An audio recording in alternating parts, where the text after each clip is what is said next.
नमस्कार, मैं हूं रत्ना और आप देख रहे हैं सी न्यूज़ भारत। वक्त हो गया मध्य प्रदेश बुलेटिन का। बात होगी आगरमालवा की, जहां पतंग लूटने के दौरान नाबालिग की करंट लगने से मौत हो गई। साथ ही बात होगी सिवनी की, जहां खरीदी केंद्र इन दिनों भ्रष्टाचार का गढ़ बनता नजर आ रहा है। तमाम खबरों पर विस्तार से चर्चा करेंगे इस बुलेटिन में। आगरमालवा के जिला मुख्यालय से अर्जुन नगर कॉलोनी में रविवार को एक दर्दनाक घटना हुई। बताया जा रहा है कि 15 वर्षीय किरण पिता कन्हैयालाल घर की छत पर कटी हुई पतंग लूट रही थी। इसी दौरान पतंग की डोर पास से गुजर रही हाई टेंशन लाइन के संपर्क में आ गई, जिसके कारण तेज करंट लगा। करंट लगने से किरण छत पर गिर गई और गंभीर रूप से झुलस गई। घटना के समय पास ही मौजूद 30 वर्षीय टीना ने किरण को बचाने की कोशिश की, लेकिन वो भी करंट की चपेट में आ गई और गंभीर रूप से घायल हो गई। आसपास के लोगों ने दोनों को तुरंत जिला चिकित्सालय पहुंचाया। डॉक्टरों ने किरण को मृत घोषित कर दिया, जबकि टीना का उपचार जारी है। घटना की सूचना मिलने के बाद कोतवाली पुलिस मौके पर पहुंची और मर्ग कायम कर मामले की जाँच शुरू की। मृतका का शव पोस्टमार्टम के बाद परिजनों को सौंप दिया गया है। आगरमालवा से सी न्यूज़ संवाददाता अर्श अहमद कुरैशी की रिपोर्ट। आगरमालवा में पुलिस ने 48 घंटे के अंदर 4 आरोपियों को गिरफ्तार कर न्यायालय में पेश कर जेल भेज दिया, जिन्होंने वाहन जब्ती करने का झांसा देकर 10,000 रुपए की ठगी की थी। जानकारी के अनुसार करण नरवरिया निवासी उज्जैन 5 जनवरी 2026 को अपने साथियों के साथ उज्जैन से बगलामुखी माता मंदिर दर्शन के लिए कार से जा रहे थे। आगरकोटा रोड स्थित बैजनाथ मंदिर जोड़ के पास 4 व्यक्तियों ने 2 मोटरसाइकिलों से उनकी कार को रोका और खुद को वाहन जब्ती करने वाला बताकर वाहन पर बकाया राशि होने का भय दिखाया। आरोपियों ने 10,000 की अवैध वसूली की। बाद में जब फरियादी ने वाहन फाइनेंसर से संपर्क किया तो पता चला कि किसी प्रकार की राशि बकाया नहीं थी। इसके बाद फरियादी ने कोतवाली आगर में रिपोर्ट दर्ज कराई। पूछताछ में आरोपियों ने अपना अपराध स्वीकार किया। उनके कब्जे से 3,000 नगद जब्त किए गए। आरोपियों को न्यायालय में पेश किया गया और न्यायालय द्वारा जेल भेजा गया। आगरमालवा से सी न्यूज़ संवाददाता अर्श अहमद कुरैशी की रिपोर्ट। अशोकनगर कलेक्टर आदित्य सिंह ने कहा कि नगर में अस्थायी और अस्थायी अतिक्रमण दोनों पर कड़ी कार्रवाई की जा रही है। उन्होंने स्पष्ट किया कि नगर की सड़कों, फुटपाथ और सार्वजनिक स्थलों से किसी भी तरह का अतिक्रमण बर्दाश्त नहीं किया जाएगा और शहर को व्यवस्थित, स्वच्छ और सुरक्षित बनाने के लिए लगातार नगर शुद्धि अभियान चलाया जा रहा है। उन्होंने अधिकारियों को निर्देश दिए कि अतिक्रमण हटाने की कार्रवाई पारदर्शी, समयबद्ध और प्रभावी तरीके से की जाए, ताकि आम जनता को किसी प्रकार की असुविधा कम से कम हो। आश्रय अतिक्रमण को लेकर क्या नई गाइडलाइन तय की है आपने? एक मिनट सर, आइडिया है सर, 1 मिनट आ जाओ ना यार, कलेक्ट्रेट ही है तो 1 मिनट सर, यही ले लेते। नहीं, कोई दिक्कत नहीं। अशोकनगर में यातायात को लेकर आज क्या नई गाइडलाइन तय की है और व्यापारी आपसे मिले थे तो उसके बाद आपकी क्या योजना है? तो हमारा मुख्य मार्केट यहाँ गांधी पार्क से स्टेशन रोड का है, जहाँ पे अभी जिला प्रशासन, पुलिस प्रशासन और नगर पालिका की टीम के साथ हम लोगों ने सर्वे किया है। जो कुछ अव्यवस्थित तरीके से दुकानें थी जिनका अतिक्रमण था, उनको पहले अपना सामान स्वयं हटाने के लिए हिदायत दी गई है। जिला प्रशासन के द्वारा उसे हटाया जाएगा। आज क्या गाइडलाइन रहेगी आज की? वही सेम रहेगा। जो भी हमारे मुख्य मार्ग हैं उनमें यदि किसी ने अवैध रूप से अतिक्रमण किया हुआ है तो सबको हटाने की कार्रवाई हम लोग एक एक करके कर रहे हैं। आज हमारा जो है वो गांधी पार्क से स्टेशन रोड का है। कल भी हम लोग इसी तरह किसी न किसी मार्ग में अतिक्रमण हटाएंगे। सब्जी की दुकानें शहर में, पूरे शहर में लगती हैं, इसके लिए सब्जी मंडी भेजने की कोई व्यवस्था है क्या? सब्जी मंडी जो हमारी व्यवस्थित बनी है वहीं पे सभी ठेलों को किया जाएगा। नगर पालिका के साथ उनकी कार्य योजना भी बनाई गई है। यदि कहीं पे और कोई हम लोग को सुविधा देने की आवश्यकता होगी तो उसकी भी हम लोग व्यवस्था करेंगे। गांधी पार्क पे आज भी 8 बाजार लगता है और त्योहार की सारी सामग्री यहीं बिकती है, इसके लिए भी कोई योजना है? देखिए, त्योहार के समय पे हम लोग ये नहीं चाहते हैं किसी का धंधा हो, तो स्ट्रीट वेंडर्स जो रहते हैं उनके लिए हम लोग इसलिए। अशोकनगर से सी न्यूज़ संवाददाता गोलू की रिपोर्ट। खरगोन के समीपी ग्राम उमरखली में निर्माणाधीन मकान पर काम के दौरान करंट की चपेट में आने से एक दिहाड़ी मजदूर की मौत हो गई। मृतक की पहचान दीपक, पिता दिनेश चांदोरे, निवासी मोतीपुरा, खरगोन के रूप में हुई है, जिसे मंगलवार शाम जिला अस्पताल लाया गया, जहां चिकित्सकों ने उसे मृत घोषित कर दिया। बुधवार को पोस्टमार्टम के बाद शव परिजनों को सौंप दिया गया। वहीं परिजनों ने ठेकेदार पर गंभीर लापरवाही का आरोप लगाया है। काका के लड़के को कल यहाँ से ठेकेदार उठा के लेके गया ग्राम उमरखली, जिला खरगोन, थाना बरूर, और वहाँ पे दुर्घटना हो गई। उसके साथ करंट लगा और वहीं पे मौत हो गई और उसको यहाँ पे खरगोन ले आए। फिर खरगोन से हमको पता चला कि उसकी मौत हो गई और उसने कल समझौते का बोला तो आज आया नहीं और भाग गया। वो ठेकेदार का नाम है पवन मनसाराम पाटिल, बच्चे का नाम दीपक, पिता दिनेश चांदोरे। क्या काम कर? मजदूरी करते थे। कहाँ पर? उमरखली में। उमरखली में करंट लगा और उनको यहाँ सरकारी हॉस्पिटल में लेके आए और फिर यहाँ से हमने तीसरे आदमी ने हमको बोला कि उसको वहाँ ऐसी दुर्घटना हो गई तो उसको यहाँ पर लेके आए। वो अब वो उनको पता, वो कुछ बता नहीं रहे, बोल रहे कि वो हैमर की पिन निकालने गए थे तो उसमें करंट लग गया, पानी पिला दिया वहां, तो वो थोड़ा बहुत होश में था तो वहीं पे निपट गया स्पॉट पे। न कल बोला था कि हम समझौता करेंगे और आज समझौता करने जो आए वो भी पीछे छुप गए, यहाँ सामने कोई नहीं आ रहा। ठेकेदार भी नहीं आया, ठेकेदार भी भाग गया यहाँ से, मकान मालिक भी नहीं आया। मेरा नाम श्याम कुमावत, मैं उसका भाई हूँ, अंकल का। कल तारीख में लाए थे 6 तारीख को 3:45 बजे के आसपास मराठावस्था में जिला अस्पताल आए थे तो करंट लग गया। हाँ, करंट लगाना बता रहे थे। इनके परिजनों और जो साथ में लेकर आए थे वो लोग बता रहे थे। क्या नाम क्या था? इसका नाम है दीपक पिता दिनेश मारू। क्या उम्र होगी? उम्र 19 साल, निवासी मोतीपुरा खरगोन का। क्या नाम है तुम्हारा?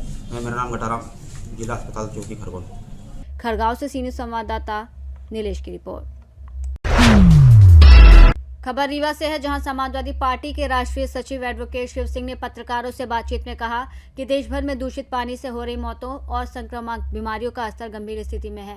उन्होंने इंदौर, गांधीनगर और दिल्ली में हालिया घटनाओं का हवाला देते हुए कहा कि केंद्र सरकार की जल जीवन और अमृत मिशन योजनाएं अप्रभावी साबित हो रही हैं। शिव सिंह ने कहा कि शहरों में बड़ी आबादी रोजगार और पढ़ाई के लिए आती है, लेकिन सरकार के पास इसके लिए कोई ठोस योजना नहीं है, जिससे प्रति वर्ष 4 लाख लोग डायरिया से मर रहे हैं और लगभग 1 करोड़ लोग अन्य बीमारियों से पीड़ित हैं। उन्होंने आरोप लगाया कि मंत्री और अधिकारी खुद महंगे शुद्ध पानी का उपयोग करते हैं, जबकि आम नागरिक घटिया पाइपलाइन और दूषित पानी पीने को मजबूर है। शिव सिंह ने इंदौर मामले में भाजपा मंत्री कैलाश विजयवर्गीय के अशोभनीय टिप्पणी घंटा का उदाहरण देते हुए कहा कि विपक्ष की आवाज और अधिकारियों की कलम को दबाया जा रहा है, जो देश में तानाशाही की ओर इशारा करता है। ये जो लगातार देश में दूषित पेयजल से जो घटनाएं हो रही हैं, मौतें हो रही हैं, उसको लेकर के मैंने आज प्रेस वार्ता बुलाई है। और मेरा ये कहना है कि पूरे देश के अंदर जो सरकार की ये योजनाएं चल रही हैं पानी की, वो पूरी तरह से मौत को आमंत्रण दे रही हैं। और लगातार जो देश का आंकड़ा है, पूरे देश के अंदर प्रत्येक वर्ष 4 लाख मौतें डायरिया से हो रही हैं और लगभग 1 करोड़ लोग अन्य बीमारियों से जो है प्रभावित हो रहे हैं, बीमार हो रहे हैं। ये सरकार की नाकामी का परिणाम है। और मैं तो ये कहना चाहता हूं कि कोई भी देश का मंत्री, मिनिस्टर वो सप्लाई का पानी नहीं पीता।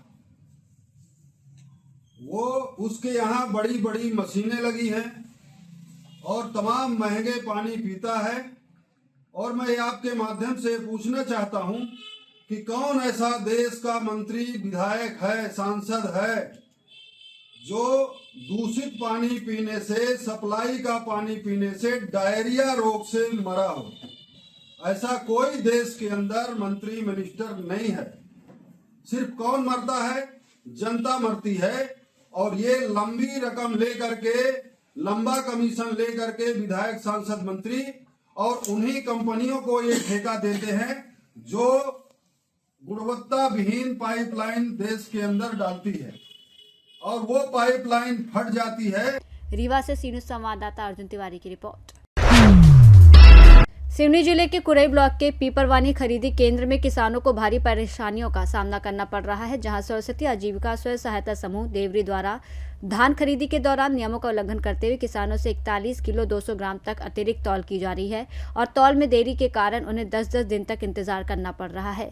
इससे किसानों में भारी रोष देखने को मिल रहा है और हालात उस समय तनावपूर्ण हो गए जब उन्होंने सड़क पर धान की बोरियां रखकर विरोध प्रदर्शन किया। किसानों का आरोप है कि खरीदी केंद्र में लगातार अव्यवस्था है और उनके हक की लड़ाई में जिम्मेदार अधिकारी मौन धारण किए हुए हैं, जिससे सवाल उठ रहे हैं कि क्या उन्हें समय पर उनका हक मिलेगा या भ्रष्टाचार इसी तरह फलता फूलता रहेगा। कितना ले रहे हैं तोलाई में? 40-200। क्यों ले रहे हैं जबकि 40-700 लेने का है सरकार का? ये सब वही बोल रहे हैं 41-200 तो अभी हम भी दे रहे हैं। अच्छा, तो बोलो कि कम से कम वो कम ले। आप क्या संदेश देना चाहते हैं अपना कलेक्टर मैडम को? हम बोल रहे हैं कि अब जितना ऑर्डर है उतना ही लेना चाहिए, ज़्यादा काहे को ले। तो जो ज़्यादा ले रहे हैं इसकी कहीं शिकायत की आपने? नहीं। अच्छा, कब से हैं आप यहाँ? अब हम तो आज ही तौलाने आए तो आज है सर। अच्छा। हाँ, आज 5-6 रोज हो गए सर, आके हो रहा है वो बड़े मुश्किल से आज तक नंबर लगा। अच्छा, तो आपके कब की है वो मतलब डेट? 6 तारीख की थी, आज 7 तारीख हो गई। हाँ, नाम क्या है? लीलाबाई रेलवे आप किसान हैं? जी। कितनी फसल लाई हैं? मेरे तो 15 कुंटल का है। अच्छा, तो कितना लिया है आपसे? अभी तो नापा नहीं है, लेकिन कल की आखिरी डेट है तो अभी नपवाना है। तौल कितना ले रहे हैं? अभी तो वहाँ पर बाजू वाले से पूछी तो ये 41,200 बोल रहे हैं। आपको कैसा महसूस हो रहा है जबकि 40-700 लेने का है? अब महसूस तो इन लोग यहीं पर ये कर रहे हैं। अच्छा। ये 1 किलो 300 ग्राम ज़्यादा ले रहे हैं। जी, ठीक है। मेरा या पंजीर वाले का? आपका क्या नाम है? मेरा नाम मोरेश्वर गहाने है। हाँ। मेरा स्लॉट बुकिंग 6/1/26 का लास्ट डेट का है और आज काटा नहीं हो रहा है। अच्छा, कब से परेशान? 2 दिन से? 2 दिन से धान ला के रखे हैं। अच्छा, रात को कहाँ सोते हो? घर पे जाके। घर पे। देवेंद्र डहरवाल, सुरेश उसका लिखो नूरवंती बाई, नूरवंती नाम बाई। जिसके नाम पंजीर है उसका। अच्छा, हाँ है ना? हाँ, बताइए क्या समस्या हो रही है? समस्या ये है कि 6 तारीख का डेट आखिरी था मेरा, आज 7 तारीख होगी, आज भी धान नहीं नाप रही है। उन्होंने लिस्ट बनाए थे कि हम तुम्हारी धान कल सुबह नाप देंगे और आज भी नहीं नाप रही है। मैं रोड के ऊपर में पूरी बोरी रख रहा हूँ, सजा या फांसी होगी तो मेरे को किसान को। अच्छा, मैं इतना परेशान हो रहा है? इतना परेशान है। कितने दिनों से हो रहा है ये 4, 5, 6, 7 दिन हो गया धीरे धीरे। अच्छा, हाँ 7 दिन हो गया। 7 दिन हो गए। 6 तारीख की डेट भी निकल गई मेरी, आज 7 तारीख हो गई। मैं कहाँ जाऊँ धान, ये बताओ मेरे को। ठीक है। कमलेश्वर बुपची, कहाँ की खरीदी केंद्र है जी? पीपरवानी। पीपरवानी। कितना ले रहे हैं तौल में? 41,200। 41,200, जबकि प्रशासन तो 40-700 का है निर्देश। अब अपने को उधर से आया साहब तो अपन 41,200 दे रहे। किसने बोला है? समिति वालों ने। अच्छा, आप अपनी धान खुद तौल रहे हैं? जी। क्यों, लेबर नहीं मिल रहा है? लेबर नहीं मिल रहा है। अच्छा, लेबर है पर बाकी जगह मिला के भी। अच्छा, ऐसे आप अपनी तुलाई खुद कर रहे हैं तो जो लेबर का पैसा वो आपके खाते में आएगा क्या? पता नहीं आएगा, बोल तो रहे थे। सिवनी से सी न्यूज़ संवाददाता ईश्वर दीक्षित की रिपोर्ट। लवखेड़ी धाम में साल 2007 से चली आ रही श्रीराम कथा का परंपरा के तहत इस साल भी 26 दिसंबर से भव्य धार्मिक आयोजन हुआ, जिसका समापन नानी बाई के मायरे के साथ किया गया। आयोजन की विशेषता ये रही कि कार्यक्रम सर्व समाज के सहयोग से संपन्न हुआ, जबकि नानी बाई का मायरा संत शिरोमणि रविदास समाज द्वारा लाया गया, जिसने सामाजिक समरसता और एकता का संदेश दिया। आयोजन समिति के सदस्य डॉक्टर जगदीश चौहान ने बताया कि पिछले 10 से 15 सालों से यहाँ निरंतर रामकथा का आयोजन हो रहा है और इस बार रामकथा के साथ नानी बाई के मायरे ने आयोजन को और भव्य बना दिया। हजारों श्रद्धालुओं की मौजूदगी में हुए इस कार्यक्रम में वक्ताओं ने धर्म, संस्कृति, राष्ट्र और सामाजिक एकता पर जोर देते हुए समाज को जागृत और संगठित रहने का आह्वान किया। कार्यक्रम के अंत में आयोजन समिति ने सभी सहयोगी समाजों, गांवों का आभार जताया। हमारे लवखेड़ी धाम पर वर्ष 2007 से रामकथा का आयोजन हो रहा है। लगभग 10 से 15 साल हो गए रामकथा होते होते और हमारी समिति द्वारा प्रतिवर्ष एक भव्य रामकथा का आयोजन होता है। और रामकथा के साथ साथ इस बार हमारा 2021 से और 23 से हमारा नानी बाई का मायरा शुरू हुआ और नानी बाई का मायरे में अपार श्रद्धालुगण और रामकथा के आयोजन में अपार श्रद्धालुगण आए और इस समिति में आसपास के समस्त गांवों ने बहुत सहयोग किया। और मैं सभी हमारी समिति की ओर से समस्त गांव और आसपास से पधारे सभी लोगों को मैं धन्यवाद देता हूं कि आप लोग ने इस लवखेड़ी धाम पर पधार कर इस मंदिर हनुमान जी की कृपा आप सब पे बनी रहे। मैं यही विश्वास के साथ बोलना चाहता हूं। नरेंद्र सिंह सोलंकी चलवा। श्री लवखेड़ी धाम में यह कथा का आयोजन विगत 26 दिसंबर से आयोजित हो रहा है और आज यहाँ पर नानी बाई के मायरे के साथ में यह कार्यक्रम का समापन होने जा रहा है। और राष्ट्र धर्म और धर्म जागरण को लेकर हिंदू समाज को जागृत करने का यह परंपरा लगभग 2007 से चल रही है और इस परंपरा को और भी आगे ले जाने का काम यहाँ की समिति कर रही है। क्योंकि बांग्लादेश और बांग्लादेश में और अन्य विश्व के पटल पर देखा जाए तो हिंदू समाज के साथ में बर्बरता हो रही है। ऐसी बर्बरता को रोकने के लिए भारत में भी धर्म के जागरण के लिए निरंतर अभियान चल रहे हैं। उसी धर्म जागरण को लेकर राष्ट्र को मजबूत करने के लिए और बांग्लादेश जैसी समस्या हमारे देश में उत्पन्न ना हो, इसलिए राष्ट्र जागरण का काम ये धर्म श्री राम कथा और नानी बाई मायरा के माध्यम से की जा रही है। और साथ ही साथ में समरसता का संदेश लेकर इस कथा का आयोजन हुआ, जिसमें संत शिरोमणि रविदास समाज द्वारा आज यहाँ पर नानी बाई का मायरा और मामेरा लेकर आए है रविदास समाज। और यह समरसता का भी संदेश है। धर्म, एकता और संस्कार, संस्कृति और सृजन को लेकर हमेशा भारत संस्कृति काम करती आई है और आदि अनादि काल से काम कर रहे हैं, आगे भी काम करेंगे। हिंदू समाज एक है और एक रहेगा। आपका नाम? उज्जैन से सी न्यूज़ संवाददाता विजय सोलंकी की रिपोर्ट। उमरिया में मध्य प्रदेश अस्थायी कर्मी कल्याण संघ ने अपनी 3 सूत्रीय मांगों को लेकर प्रांतीय सचिव विनोद भट्ट के नेतृत्व में रैली निकालकर मुख्यमंत्री के नाम कलेक्टर को ज्ञापन सौंपा। संघ की प्रमुख मांगों में पुनरीक्षित 7वां वेतनमान लागू करने के साथ शासकीय कर्मचारियों के समान चिकित्सा सुविधा, अवकाश और अनुग्रह राशि जैसी मूलभूत सुविधाएं देने, दैनिक वेतनभोगी सुरक्षा श्रमिकों को उनकी योग्यता अनुभव के आधार पर रिक्त पदों पर प्राथमिकता देते हुए नियमित करने और अंशकालीन कर्मचारियों को पूर्णकालिक मानकर योग्यता और वरिष्ठता के आधार पर नियमित किए जाने की मांग शामिल है। आज मध्य प्रदेश स्थायी कर्मी कल्याण संघ उमरिया द्वारा माननीय मुख्यमंत्री महोदय को 3 सूत्री मांगों को लेकर के ज्ञापन दिया गया है। इसको हम शासन को अग्रिम कार्यवाही के लिए भेजेंगे। आज ये पूरा मामला है जो मध्य प्रदेश सरकार दैनिक वेतनभोगी सुरक्षा श्रमिक स्थायी कर्मियों के पदों को सांकेतिक कर खत्म करने का निर्णय जो सरकार ली है, वह इन वर्गों के सुरक्षा श्रमिकों के लिए, उनके बच्चों के भविष्य के लिए कुठाराघात है। आज वो 15 से 25 वर्ष से ड्यूटी कर रहे हैं, पर उनके बच्चों का भविष्य आज भी सुरक्षित नहीं है। हमारे बांधवगढ़ टाइगर रिजर्व में कई सुरक्षा श्रमिकों को बाघ ने खाया, हाथी मारा, लेकिन उनके बच्चों के भविष्य के लिए कोई योजना नहीं बनाई सरकार ने। और आज उनको अचानक पद खत्म करने का जो निर्णय लिया गया है, वह इनके बच्चों के भविष्य में कुठाराघात है। सरकार अगर जल्द से जल्द इन्हें नियमित नहीं करती तो संघ आने वाले समय में भोपाल पहुँचकर माननीय मुख्यमंत्री जी का घेराव करने के लिए बाध्य होगा। जिला अध्यक्ष उमरिया स्थायी कर्मचारी कल्याण संघ, आज हम लोग यहाँ 7 जनवरी को श्रम जो शासन ने नए श्रम कानून लागू किया उसका विरोध करने के लिए एकत्र हुए हैं और ज्ञापन दे रहे हैं।